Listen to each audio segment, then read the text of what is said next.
ওকে কে বাধা দিল ওই সত্তাকে সেজদা করতে যাকে আমি আমার নিজের হাতে তৈরি করেছি, নিজ হাতে যারে বানাইলাম। ইবলিস অবশ্য একটা যুক্তি দিয়েছিল। কি যুক্তি দিয়েছিল?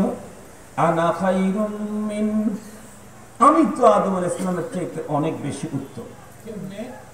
খলাকতানি মিন নারিন ওয়া খলাকতাহু মিন তিন, আমাকে তৈরি করতে আপনি যে ম্যাটেরিয়াল ব্যবহার করেছেন সেটা দামি, সেটা হলো আগুন।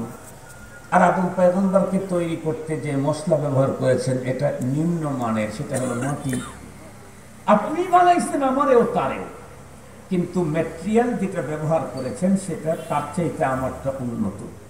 এজন্য আসজুদু লিমা খালাকতা তিনা, মাটি দিয়ে বানানো সত্তাকে আমি সিজদা করতে পারি না।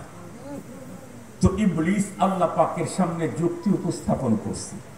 রব বললেন উসজুদু লি আদম, ও যুক্তি দেখাইতেছে। আল্লাহ পাক রব্বুল আলামিন এমন একটা যুক্তি উপস্থাপন করলেন, এক যুক্তিতে শয়তানের সব শয়তানি ভেঙে চুরমার। কি বললেন? ইয়া ইবলিস মা মানাআকা আন তাসজুদা লিমা খালাকতু বিয়াদাই আস্তাকবারতা আম কুনতা মিনাল